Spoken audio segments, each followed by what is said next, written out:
It's time to take command with former NFL tight end Logan Paulsen and former Commanders beat reporter Craig Hoffman.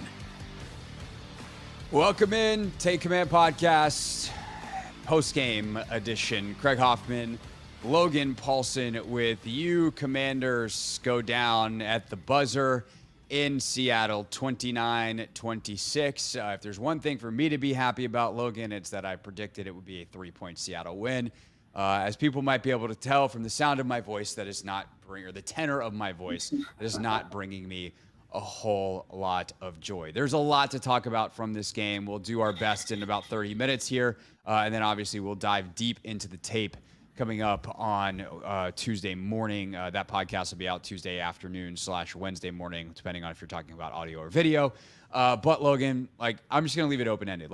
Final whistle blows. You've already done post-game on the team site with their stuff. Where does your mind go with this one? Because there's plenty of areas to be frustrated, plenty of areas probably to look at and be like, hey, they actually did a good job in that thing. But why do they lose the game ultimately? So it's interesting. When I watch these games and when I compare them to what we watched last year, we've talked a lot of football, me and you, over the last 3 years. And I think one of the things that is nice for me on some level is that this team is a competitive football team. They're in every game, and they're not in a game where it's they get a late score and they're still down by 7. They get a late score and they're in the game. And so I know that's not exactly, lighting people's hair on fire, but I think this is a more competitive product week in and week out than it has been the last couple of years. Now, that's not super exciting, but I think that there is some validity to that. And I think ultimately, what I try to empathize with from a fan standpoint is why don't they come out the other end of these games with a win? Right. And so I just try to look at it high level right after the game. And the thing that comes to me is I think defensively, I know they gave up 498 yards of total offense. And I know that that's a huge number. But I also feel when you look at the box score, when you look at kind of the game flow, what sticks out to me is that I thought they played well enough to win, which is going to sound insane. And I know that sounds crazy, but when you lose by 3, by definition, you're kind of in it. So there's that. But I thought they did enough. I think what was the third down percentage for? They're 4. Seattle was only 4 of 14 on third down. Yeah, 4 of 14, which is what you needed to do. I felt the really big deciding factor for the defense, quite honestly, was that explosive play to Walker. That was the turning point in the game. And we talked about it a lot. And I was just going through my notes after the game, and the first field goal they have is there's a 19-yard completion to DK Metcalf, right? Prior to that, there's a 16-yard completion. So they got these 2 explosive chunks. Get them down for field goals, right? And both those come on first down. It's not it's third and whatever. It's the first down efficiency for them was big. And that's what we talked about on the pregame show, was just managing their explosive plays. And I think on the whole, you look at it and you say they did a pretty good job of managing explosives until the Walker run. And then there's that drive. There's the last drive of the game for Seattle where Lockett has a 20-yard completion, which is an explosive play, which leads to points. And then there's that sequence of penalties by Benjamin St-Juste. And it was Benjamin St-Juste holding, and then there was an illegal something on the field. There was a sequence of penalties. They had 12 in the huddle, yeah. Right. So I look at it and I say, man, that's pretty frustrating. So then why did the defense give up so many points having played kind of a competitive down? And we could talk about St-Juste and Fuller and how the Seattle receivers kind of got after what I would say kind of got after our DBs. But ultimately, they were in competitive positions. There weren't any big coverage busts outside of the one Walker play, which is kind of what we were calling for. And I think both of us kind of fundamentally understand at this point that they're not like a world-beating defense. They can be a solid defense. Correct. And I thought there were shades of solid defense today, minus 3 or 4 plays. And even after the fumble, even after Sam's fumble, they forced Seattle to go 3 and out there, and they get 0 points. So They did some big boy stuff this game. So for me, what's the difference? And I say offensively, there was probably, I think that was, let me think if I can remember, it was probably 5 or 6 drives where it's either ending in a punt or a field goal where they could have just put a stranglehold on this game. And they just didn't do it. And I'm an offensively biased person. I'm an offensive player. I'm an offensive coach.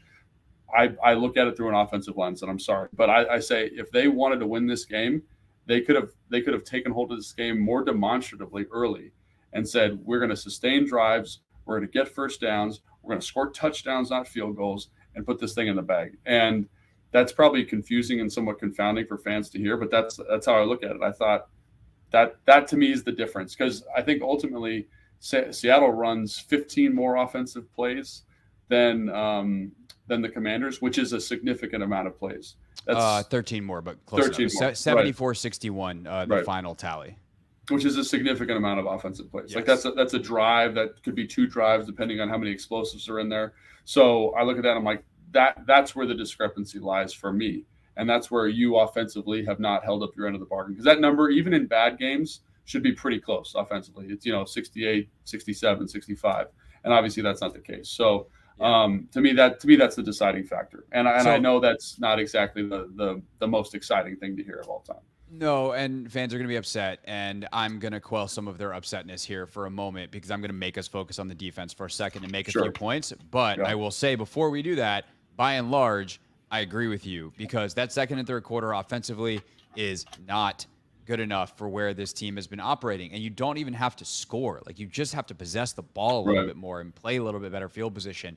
But we'll circle back to the offense in a moment. To me, as I've kind of come to grips with this defense, and now we're at a point where we can't be like, whoa, they're only early in the season, we have to see what they do. Like, we know what they are, and that what they are is deficient in certain spots from a personnel standpoint. And that's why I think sometimes we wind up talking more offenses. We just accept the defense for what they are and who they are. I even thought Jack did a good job making adjustments in the game. Like, I love that they started bringing pressure, and people are like, Del Rio sucks. Why don't we talk about him instead of talking about EB's play calling? It's like, because I thought Del Rio actually did a pretty good job today. The problem is his guys can't play, at least well enough to beat a team like Seattle on a day like today.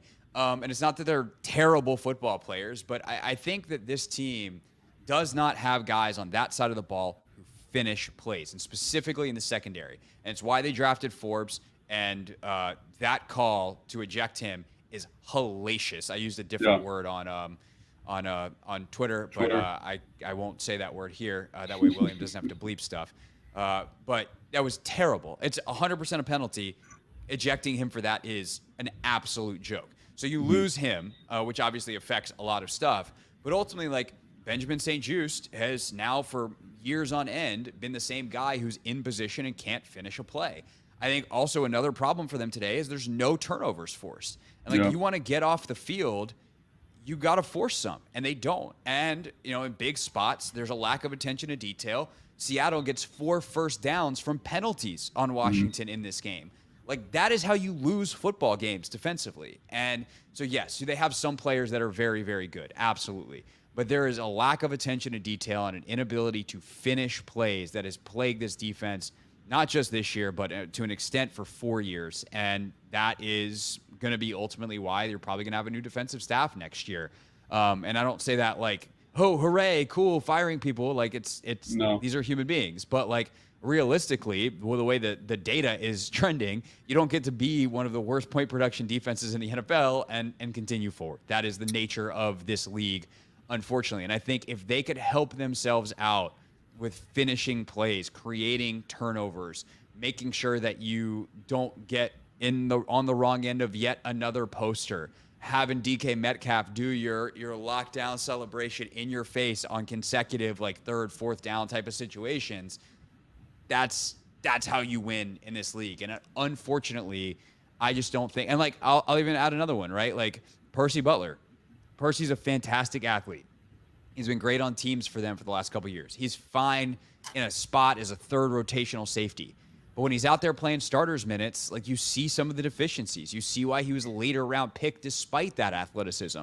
The missed tackle on the Walker play, like, that's Percy's tackle to make. And that's the second straight week they've given up a 64-yard touchdown to an opposing running back on something that Percy Butler, while others in front of him made mistakes to let it get there, which is an important thing to point out, ultimately is the last line of defense and can't finish the play. And I think that's the theme defensively, where schematically, like, you actually go hats off to the coaches. These guys are in good positions. They're there to make the plays. They got to make them. And at some point that's on the players. And I think, we've seen enough volume at this point to go, I don't know that these are the players that are going to do that. And it's up to them to prove us wrong and improve over the next 8 weeks or whatever, however many weeks we got left at this point, 7. Yeah, and to be fair to Percy, obviously misses the tackle there. I thought this was one of his more consistent football games. Like he did Yeah, some stuff, made some other plays. some other stuff, and obviously, like I like to reserve kind of final judgment for the film breakdown. And you said something, and I think there's a lot of truth to it while we were kind of getting ready for this segment. With regards to St. Just, and I think St. Just is a good football player. I think he's in good position. I think he understands route concepts. Like all those things are really important. Like he draws the toughest matchup every single week for a reason. And you said, well, like he's probably not a true one, like a guy that can just sustain that over the course of the year. And I think when you look at how this team was built and the expectation, I think was probably that Forbes was going to be the true one and draw some more of those tougher matchups. And St. Just, then you say, oh, he can be the nickel and Fuller can be the other corner. And then all of a sudden the dynamic totally shifts. And, I think we're talking about St. Just and Fuller and Forbes in a much different way if they got the development from Forbes early. Now, that's not to be super critical of Forbes, but he hasn't developed the way that I think that they had hoped initially. And that's just an assumption. I haven't talked to anybody in the building about it. For sure. But I think that changes the dynamic of that group. And so for St. Just to kind of consistently draw these really, really, really tough matchups every week and then lead the league in pass breakups, like obviously there's a certain level of production there. But to your point, because he's in tight position, he always ends up on the poster. And like it's kind of a high leverage situation at the end of the game, and he gives up 2. And I'm sure he would tell you he's got to be better. And he's right there. He's in the pocket of the guy, and he gets the PI. I think is the other one that I would kind of call attention to, which is a little bit unfortunate because I feel like the timing of Geno Smith kind of disrupting his drop there disrupted St. Just's break on the ball, and it leads to a PI. So it's not. He almost played it too well. Like that is Correct, that is unlucky, but like at the end of the day, he's there early, and I'm not like, saying what do you want him to do? It's like I don't know, but like it's PI. Like and if that happened to Terry, like we'd all be like, that's got to get called. And I'm not saying that that's not a penalty. I'm just saying like it's a little bit. There is some context for that, and like you said, he's got to make the play ultimately, and I think he would tell you the same thing. I'm 100% positive. But I think that's where you kind of say, like, this is something we were concerned about coming into the game, is knowing that there was these 3 horsemen on the other side, these 3 horses who were kind of the most dynamic receiving group that they've seen since Philly. And they played like it. They played good football today. And I think that's got to be a point of frustration for the defense. And I think that's the other thing is, like, despite that, this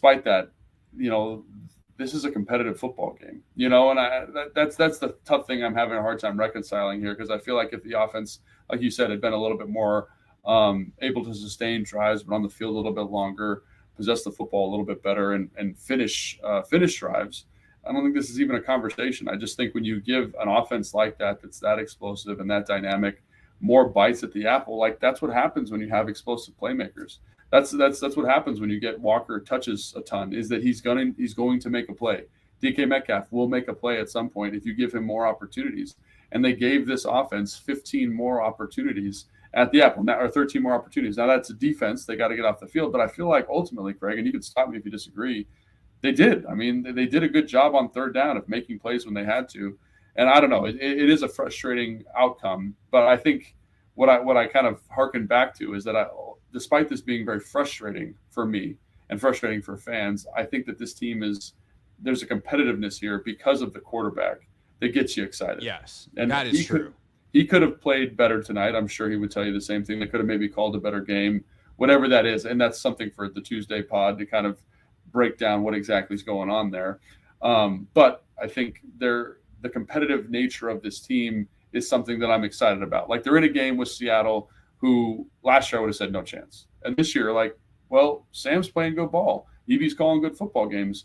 Maybe there's a shot. And look, and lo and behold, despite kind of a poor offensive production for 2 quarters of this game, they're in it in the 4th quarter with a chance to win the football game. Right. They still scored 26. Like, yeah.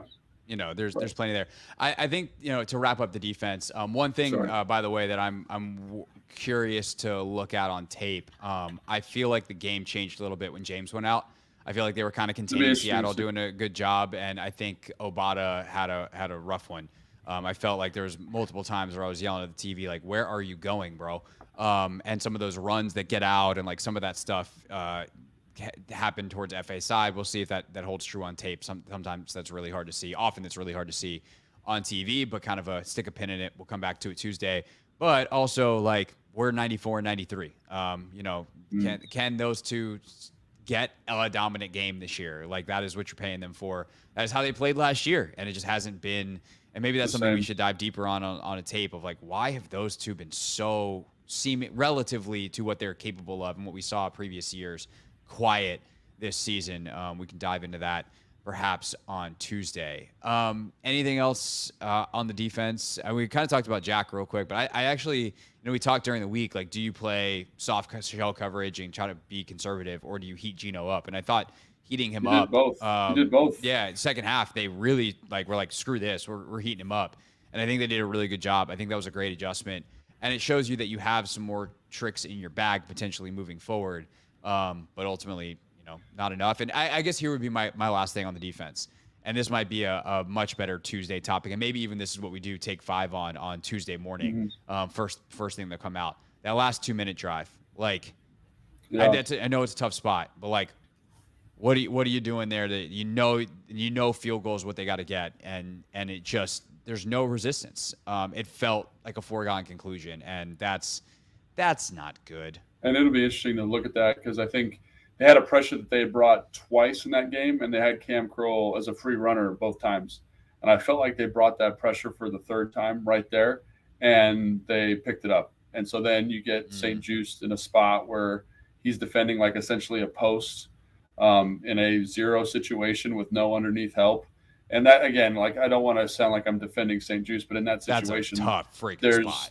That's a tough look. And he's there. He's in position, right? But it's... And you want to force... Like, you want to keep outside leverage. You want to force that middle so they have to burn a timeout or the clock keeps running. Like, he plays it on the right side of it. It's just, like, it's a one-on-one drill with a two-way go. Like, if the pressure doesn't challenge the throw, like, that's a tough freaking and I think that's the thing about that last play specifically. It's like that...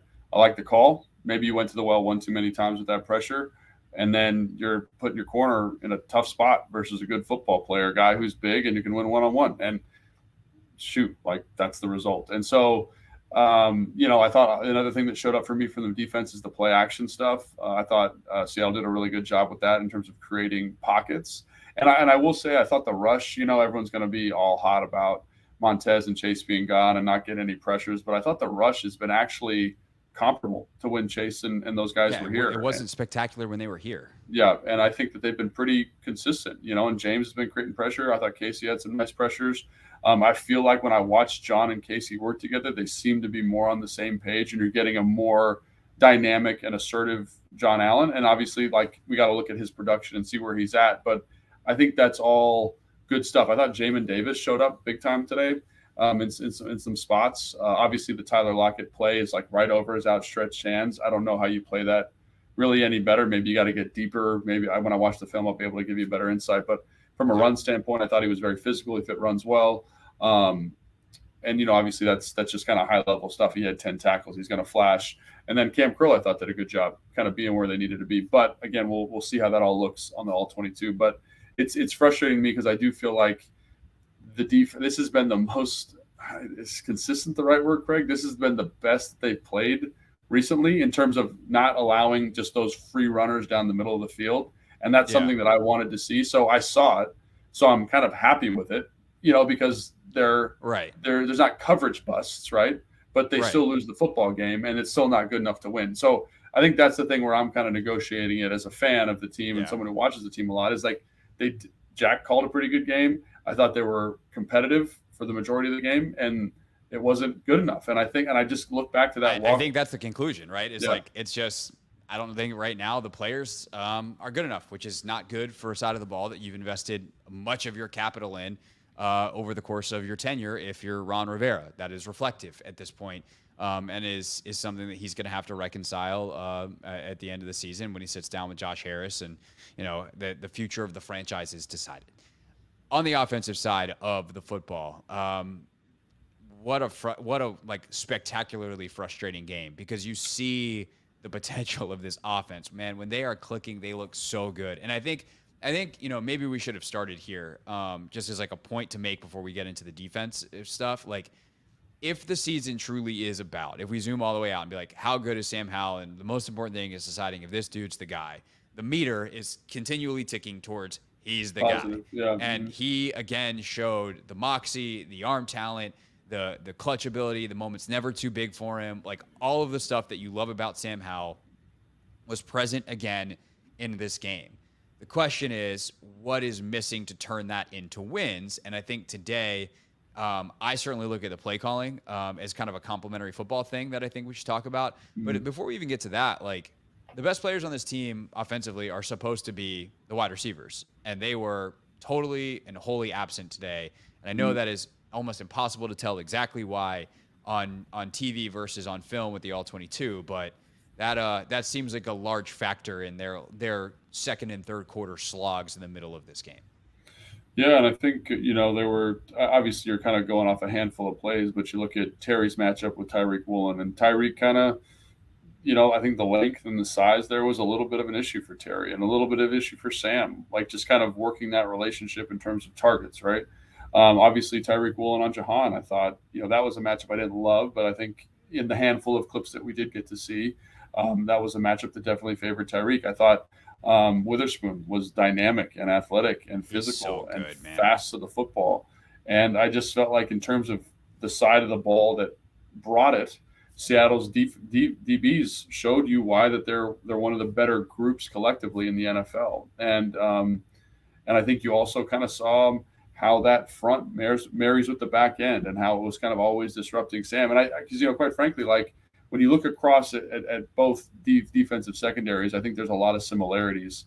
But I think you see kind of just how Seattle's was a little bit more effective. The rush was a little bit more effective for Seattle. And as a result, the defense was a little bit more efficient. And I think that to me was a little bit surprising. I thought the receivers for Washington would be able to be a little bit more effective in that matchup, but unfortunately they weren't. And that's something obviously we'll be able to tell as we watch more film and we're able to see, because there was a period of the game, I want to say it was like midway through the third quarter, where Mark Sanchez was like, oh, Sam just can't see the mid-level of the field. And if that's true, then that's something that, we got to look at and we got to tell you guys on Tuesday. It does feel like there was pressure up the middle a lot. Like, we talked about with Larson and Paul, maybe the pocket's a little bit more stout. It did not feel that way today. And Sam did a good job of like moving around a little bit and finding some throwing. Like there was a couple plays where it felt like, and Sanchez, I think, did a pretty good job of highlighting this, where he'd be like, I know that guy's supposed to be there. And like the play to Logan Thomas is a great example, right? He's like, I know where this receiver is going to be. I can't see him. He's going to be here now. How do I slide around this end and then create a throwing lane? That way there is an angle for me to get the ball where it's supposed to be relatively on time. And you improvise, you adapt, you overcome. That's great, but also it'd be helpful if obviously the offensive line gave up a little less pressure and made life a little bit easier, or a lot easier for Sam. That's something we'll be able to see a little bit more. But, like there's the Wiley pressure that he gives up to Boye Mafe on the Gibson touchdown, where Gibson kind of, he's running the corner on Bobby Wagner, and his arm and it looks like Sam's arm gets hit, or he's kind of falling away from the throw, and also I thought that, and again, this is high level and we got to watch more of this for Tuesday. But the other thing that really stuck out to me was I felt like they did a much better job, Seattle did, of being aggressive with the quick game stuff, like very aggressive at the line of scrimmage. And there's not an immediate place to go with the football. And that was challenging because that stuff's been there for him the past couple of weeks, and it's really elevated Sam and elevated his opportunities. And I just think you saw, we talked a lot about the team speed of Seattle and how that might be problematic. And I think you saw it be a little bit of an issue on some of the screens, on some of the runs. It looks like there's space, and, someone grabs a foot and then it ends up being a 2-yard gain. You're like, how did that happen? How did they close that space so much? And I think it was the same thing a little bit in the back end. So obviously that's something we got to check out. But I think that was probably the most disappointing thing, because like we both know that they're not going to run the football a ton. That's not who they want to be. But can you run it a little bit more? Right? Like that's the thing that's killing me. It's just, I mean, even on the drive where they score the touchdown, right? So dejected right there, bro. It's just like, it just doesn't have to be.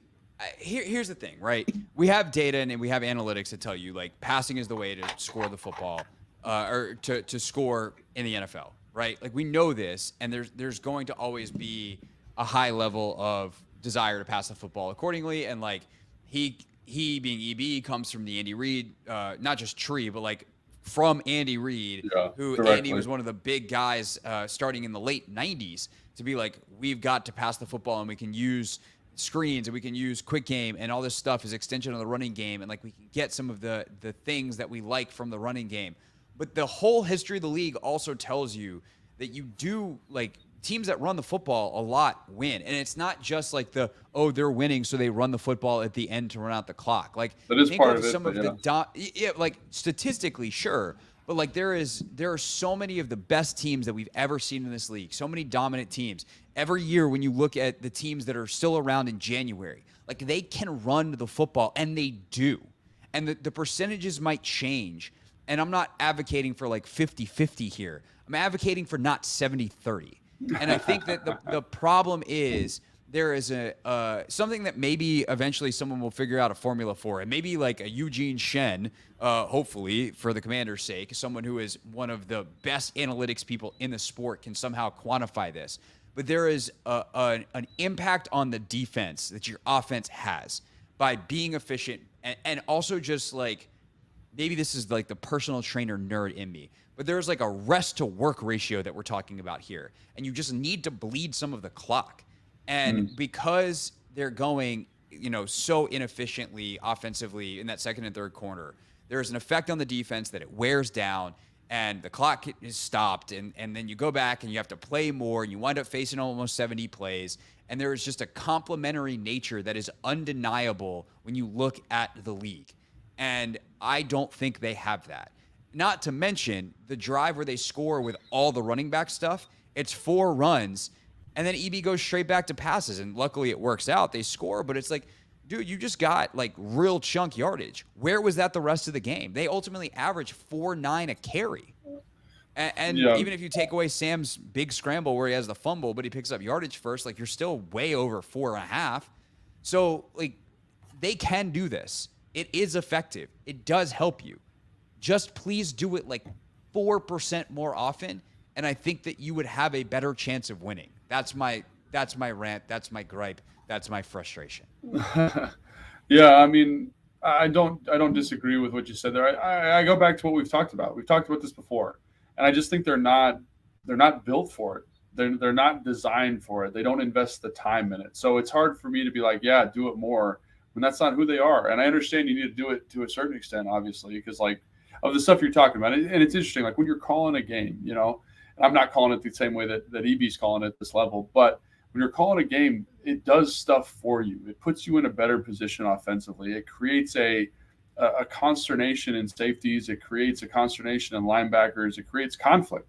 And ultimately, as an offensive coordinator, that's what you're trying to do. And I understand EB does a great job of that with the passing game, the passing concepts, the motion, the sweeps, all that stuff. But it's just another layer. It's just another layer of decision and thinking that the defense needs to kind of contend with. And also the other thing is it versus good football teams versus a team like Seattle, if you can possess the ball. I'm a big believer in possessing the football, holding the football for long periods of time. Part of that is just being able to run the football effectively because you don't need your quarterback making these decisions down in and down out the way that sometimes happens when you're in this like 70-30 split.